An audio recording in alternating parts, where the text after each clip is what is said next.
So you're welcome to this video tutorial. In this class we'll be answering June 2021, that's Computer Science Advanced Level Section A. That's a programming part.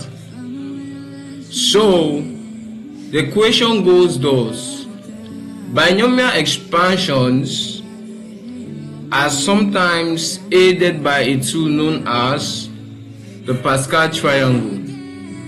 Pascal's triangle is an array of numbers which is triangular in nature. An example is shown in the figure below.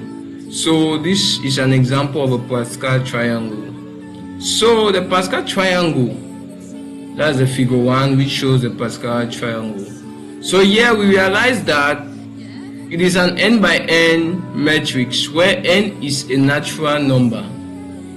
The leading diagonal of the matrix and the first column are made of ones only. That means the leading diagonal, that's the leading diagonal. This is the leading diagonal, and the first column are made of ones only. That is, if the matrix is A, then A of I1 when J is 1, that's is an array. That's an array of I when J is 1 are ones, and an array of I when J equals to I are ones for each row. That's I of the Pascal triangle. So elements of each line run from A of I1 to A of I, that is runs from when J equals to 1 to when J equals to I. But A of I1 and A of I are all ones. You can see they are all ones. To fill each cell A of ij within this rest of the triangle, we go for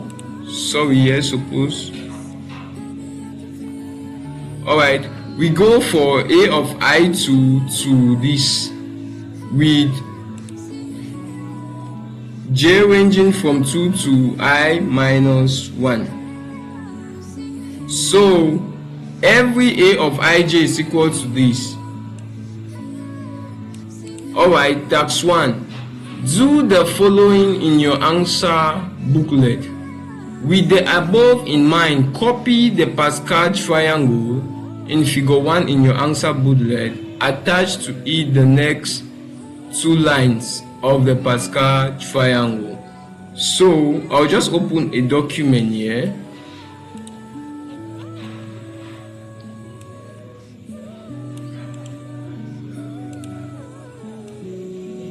So you can see this is the first task, Pascal triangle with the next 2 lines. So if we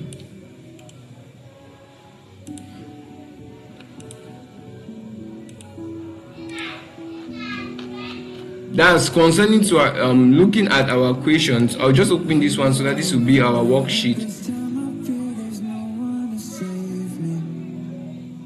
where we'll be working. So that's question 1. So looking at our question, that's our Pascal triangle ends at 1, 5, 10, 10, 5, 1. So this is how you can print the Pascal triangle: 1, 5, 10, 10, 5, 1. So it ends there. So it takes you. This is what happens. You take this value plus this value and give it to the next value below, which is 6. 5 plus 1 is 6. You take this value 10 plus 5, you give it to the one below, which is 15. 10 plus 10, you give it there, which is 20. 5 plus 10, which is 15. 1 plus 5, which is 6.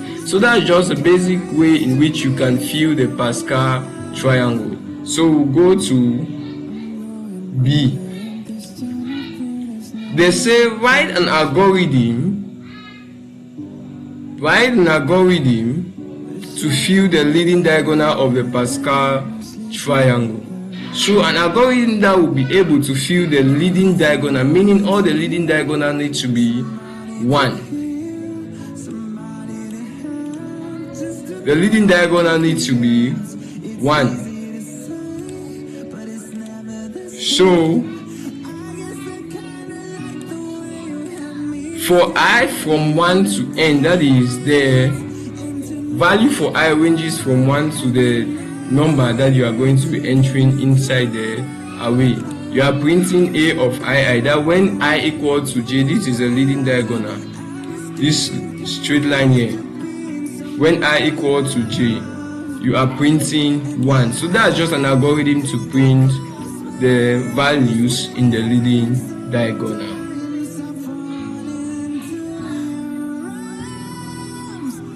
So, sorry.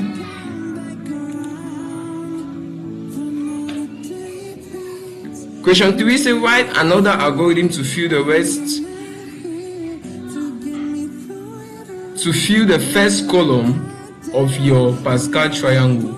You know that the first column j equals to 1. It then fills the remaining columns of the matrix with 0.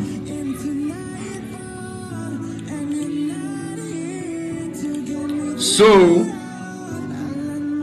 going to our worksheet, this algorithm to fill the first column of the Pascal triangle and fill the remaining columns with 0. So for I from 1 to n, that's the first column, I of A of I1 equal to 1, that's the first column when j is 1. You print the value 1. For j from 2 to n, that's j ranges from 2 to n, you print the rest with 0.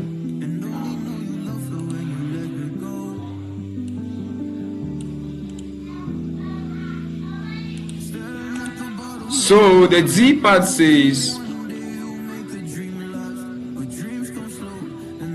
write yet another algorithm to fill the rest of the row apart from the first and the last element of the Pascal triangle entries. Entries beyond the diagonal elements are filled with 0, meaning you have already entered or print the value for the leading diagonal and the first column, which is 1 1, and enter the rest with 0. So once you print now the rest of the elements, and we say entry beyond, that's entry beyond, this way will be printed with 0, that's a null space or whatsoever. So this is the algorithm for I from, that's from 3, because we started here from, let's go back to alright, looking at this, you can see that I here starts at 3 because this is 1, 2 and 3. So I starts at 3 while j starts at 2. Then we start, this is what we want to print, we want to print 2, 3, 4, 5, 3, 6, 10, 4, 10, 5. That's what we ought to print. So we say from I from 3 to n, and then we are printing, that's in the form of a matrix, so we are going to use a 2 for loop, the outer and the inner for loop. For j from 2 to I minus 1, what are we printing? They gave a formula here. In the equation they gave a formula, this is a formula. So a copy of formula and paste it there. So A of ij is equal to this. Hope it's okay. For j from, that's I plus 1 to n, you are printing 0. That is when the value is beyond the leading diagonal. Whatsoever is being printed is 0. Hope you are still with me.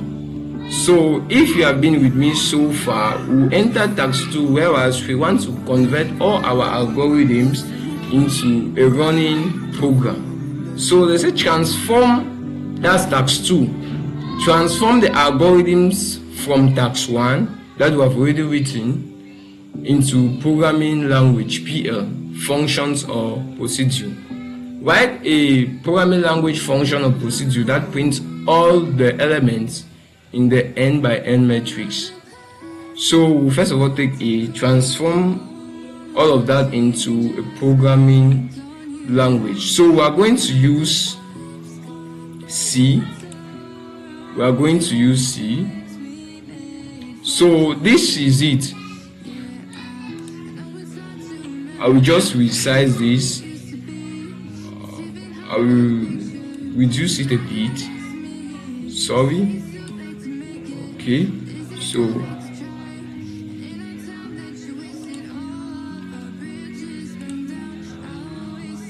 sorry about that. So I'll just resize this.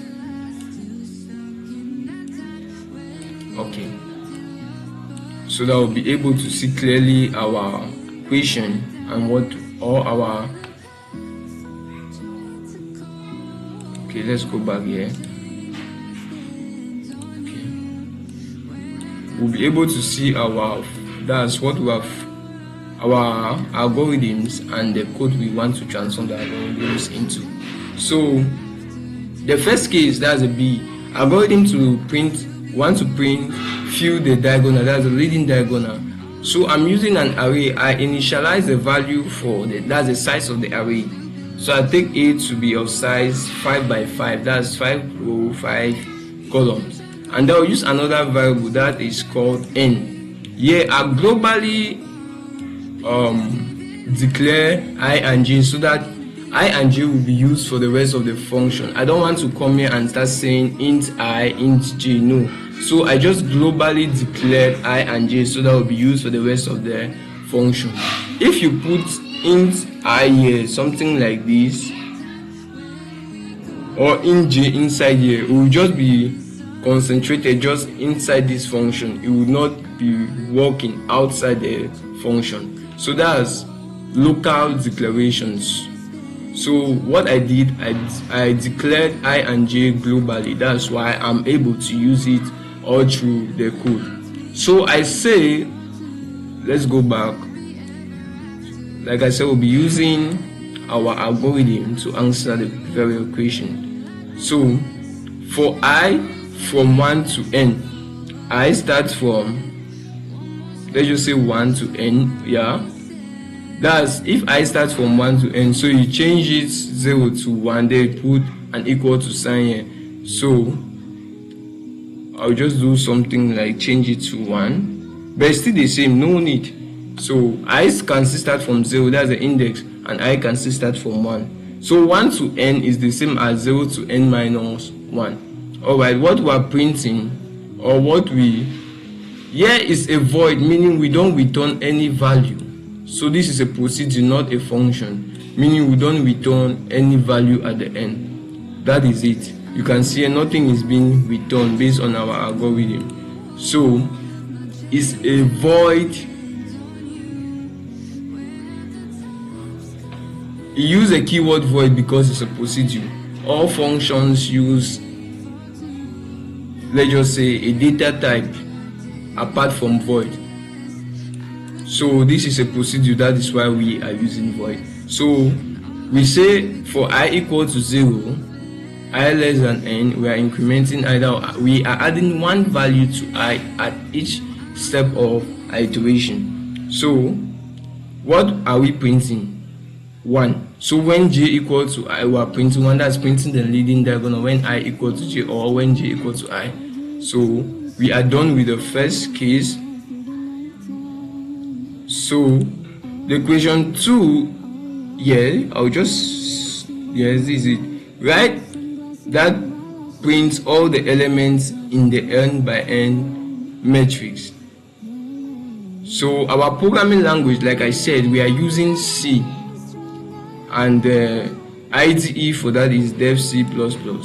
So all of these will be a procedure, so I'm not returning anything.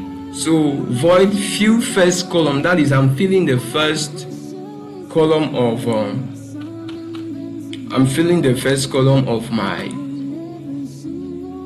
I'm filling this first column of the Pascal triangle.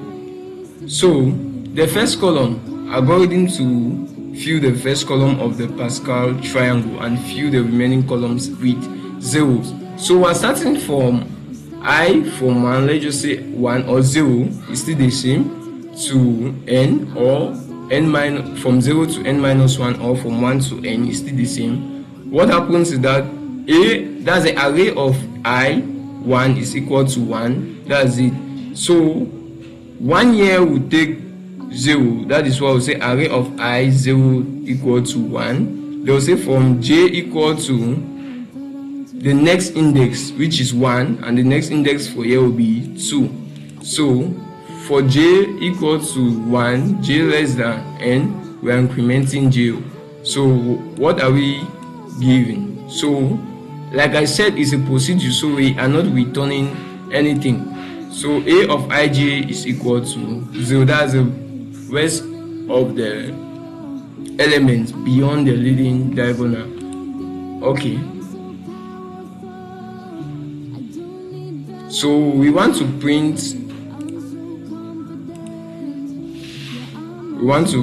the next says write the main program that calls the procedures A and B above. Alright, the main program, this is it. In all C programming, in all C programs, this is the main function will always be there. That is where execution actually starts.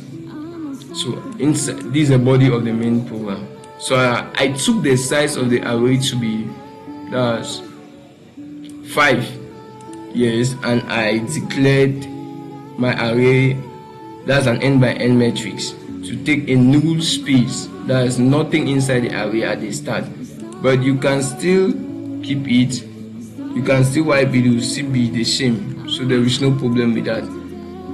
So the first thing we said, we want to fill the diagonal.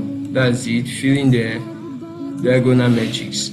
So I'll call the function fill diagonal based on what is up here. Fill diagonal. Note, C is a case sensitive language, so you need to use the same letters that you declared your procedures above.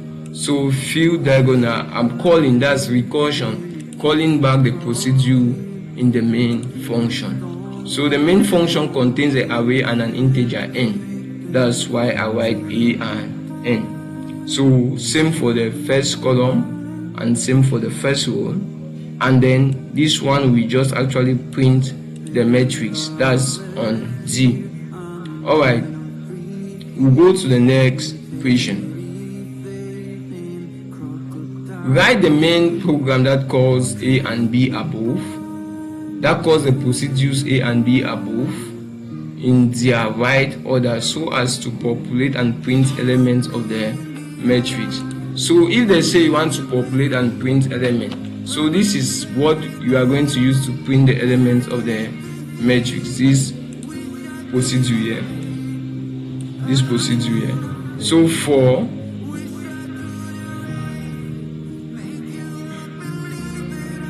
I equal to 0 to n minus 1, we are incrementing I, and for j equal to 0 to n minus 1, we are incrementing j. That's an n by n matrix, that's what we are printing.